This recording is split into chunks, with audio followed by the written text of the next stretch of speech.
इस वीडियो में आप काल के बारे में जान पाएंगे।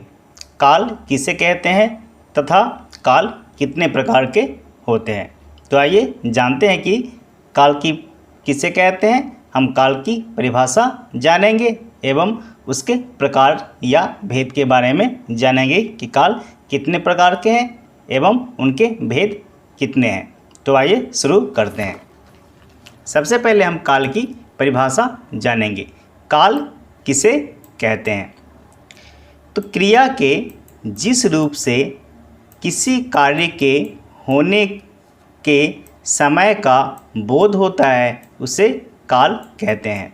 यानी कि किसी भी क्रिया यानी कि काम, जिस भी काम के जिस रूप से किसी काम के होने का समय का अगर बोध होता है तो उसे काल कहते हैं। यानी कौन सा काम किस समय में किया गया है, अभी किया गया है तो प्रेजेंट में, बाद में किया जाएगा तो फ्यूचर में, यही काल की परिभाषा है।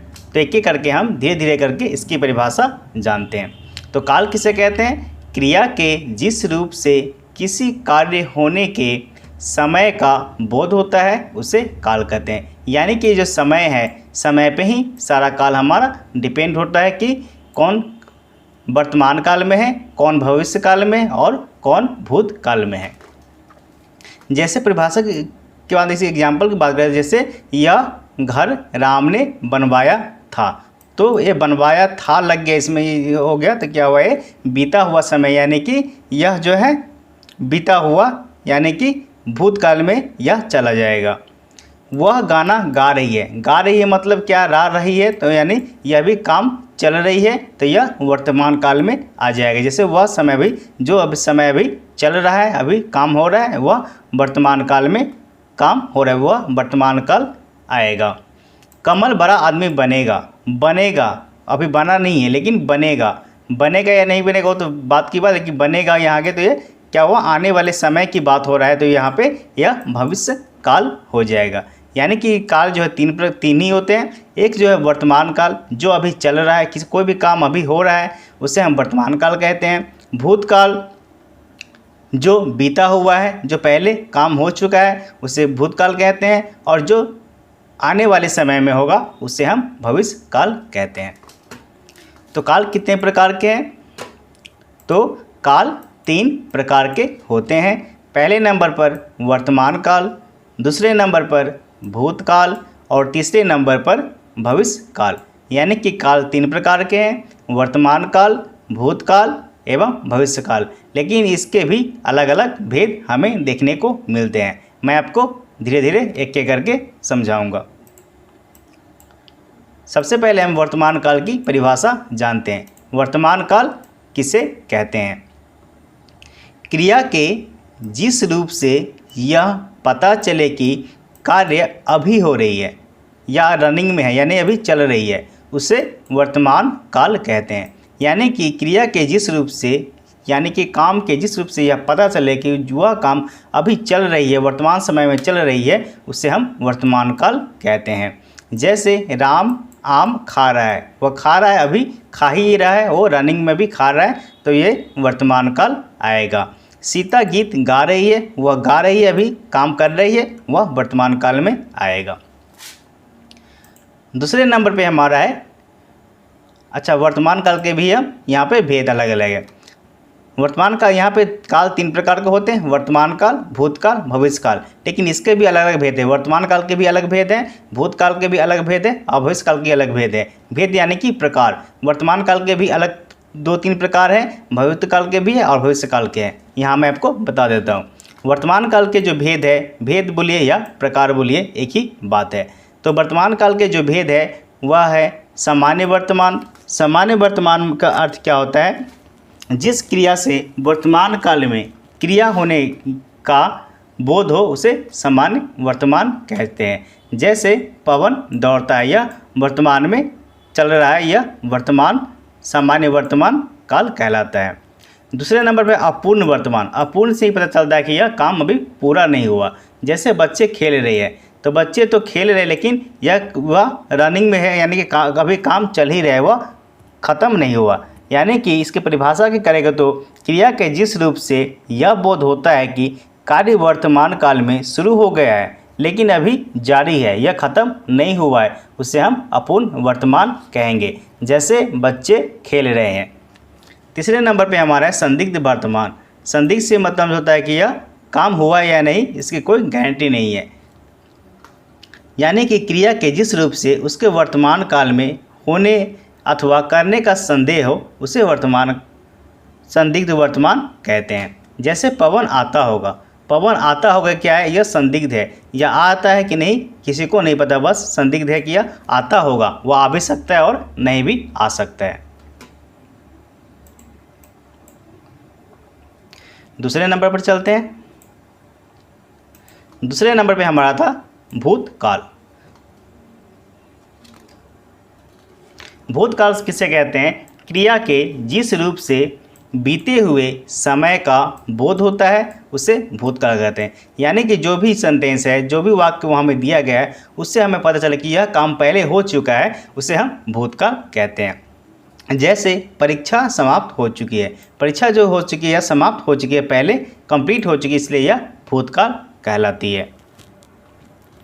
जैसे और भी एग्जाम्पल हो सकता है, हमारे दादाजी ने यह मकान बनवाया था, उस समय मैं ईश्वर इधर आ नहीं रहा था, या अर्जुन ने ही कर्ण को मारा होगा। काफ़ी सारे आपको उदाहरण मिल जाएंगे। यानी कि जो भी वाक्य यह पहले हो चुकी है उसे हम भूतकाल कहते हैं। भूतकाल के भी अलग अलग भेद हैं, यानी कि भूतकाल के भेद या आप प्रकार बोलिए एक ही है। भूतकाल के भी अलग भेद है, जिसमें है पहले नंबर पर सामान्य भूत। सामान्य भूत किसे कहते हैं, जिस क्रिया से बीते हुए काल के समय सामान्य रूप का बोध होता है। यानी कि जिस क्रिया से बीते हुए काल के सामान्य रूप का बोध होता है उसे सामान्य भूत कहते हैं। जैसे पुलिस ने गोली चलाई, या पुलिस ने क्या हुआ, गोली चलाई, यह सामान्य भूत है। दूसरे पे हमारा आसन्न भूत। आसन्न भूत किसे कहते हैं, क्रिया के जिस रूप से उसके अभी अभी समाप्त होने का बोध होता है उसे आसन्न भूत कहते हैं। यानी कि जो काम अभी अभी समाप्त, जैसे वह अभी गई, वह अभी गया, वह अभी खाया, वह हुआ आसन्न भूत।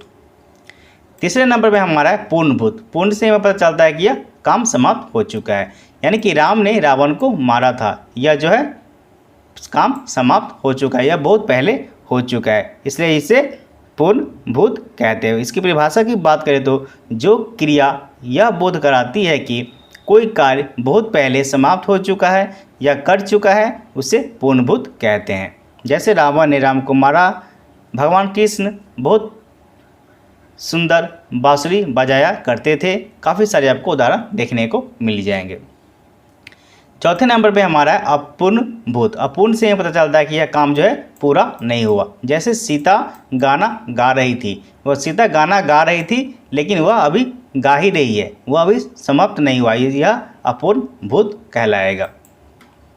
पाँचवें नंबर पे हमारा है संदिग्ध भूत। संदिग्ध से पता चलता है कि यह संदिग्ध हुआ है या नहीं, इसकी कोई गारंटी नहीं। यानी इसकी परिभाषा करेंगे तो भूतकाल की जिस क्रिया से उसके पूरा होने का काल संदिग्ध हो, यानी कि हुआ है या नहीं इसकी संदिग्ध स्थिति हो, तो उसे संदिग्ध भूत कहते हैं। जैसे राजन ने अपना काम कर लिया होगा। अब कर लिया होगा या नहीं इसके कोई संदिग्ध स्थिति में यह सेंटेंस हमें देखने को मिल रही है, इसलिए यह संदिग्ध भूत कहलाता है। छठे नंबर पर है हेतु मदभूत। हेतु मदभूत या हेतु मदभूत किसे कहते हैं, भूतकाल की जो क्रिया किसी शर्त पर निर्भर हो उसे हेतु मदभूत कहते हैं। जैसे कुमार पट्टा तो अवश्य पास होता है, यह दो शर्त होता है। जैसे वह पट्टा तो अवश्य पास हो जाता है, यहाँ दो शर्त है, वह पट्टा पहला सेंटेंस है और दूसरा है अवश्य पास हो जाता। वह गाती तो जरूर सेलेक्ट हो जाती, यह दूसरा सेंटेंस, यानी कि एक दूसरे से मिला हुआ है, यह हेतु भूत होता है। जो भूतकाल की जो क्रिया किसी शर्त पर निर्भर करती है उसे हेमदत्त भूत कहते हैं। यह हमारी वर्तमान काल और भूतकाल की परिभाषा हमने जान ली। फिर से एक बार देख लेते हैं ताकि अच्छे से क्लियर हो जाए। काल किसे कहते हैं, क्रिया के जिस रूप से किसी कार्य के होने का समय का बोध होता है उसे काल कहते हैं। काल कितने प्रकार के हैं, काल 3 प्रकार के, वर्तमान काल, भूतकाल, भविष्यकाल, और इसके भी अलग अलग भेद है। मैंने यहाँ पे वर्तमान काल और भविष्य काल के बारे में आपको समझा दिया एवं उनके भेद के बारे में भी बता दिया।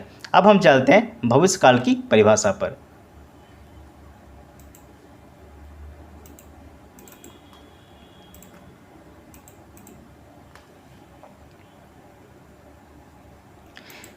तीसरे नंबर पर हमारा है भविष्य काल। भविष्य काल हम किसे कहेंगे? क्रिया के जिस रूप से आने वाले समय में किसी कार्य के करने या होने का बोध होता है उसे भविष्य काल कहते हैं।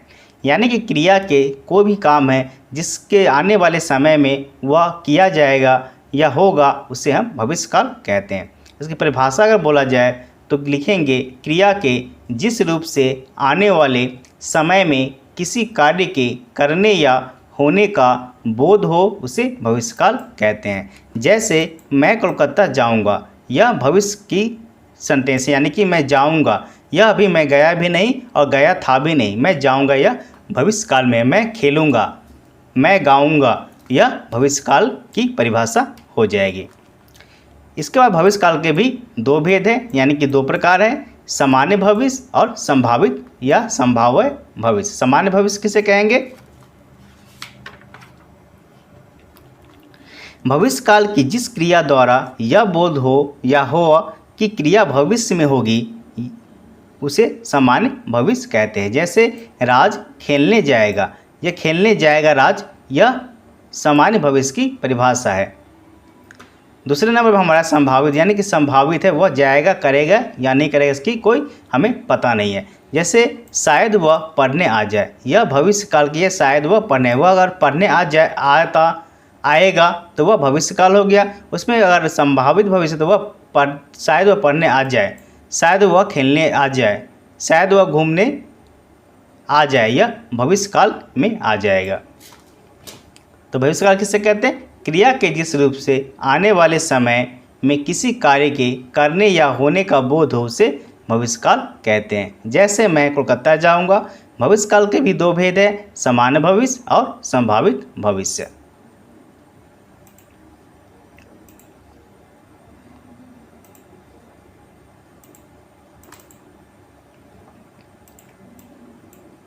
तो आज आपने देखा कि काल किसे कहते हैं, काल कितने प्रकार के हैं तथा काल की परिभाषा भी मैंने आपको इस वीडियो में बता दिया कि काल किसे कहते हैं, काल कितने प्रकार के होते हैं। काल 3 प्रकार के होते हैं और तीनों प्रकार के भी अलग अलग भेद होते हैं, यह आपको याद रखना है।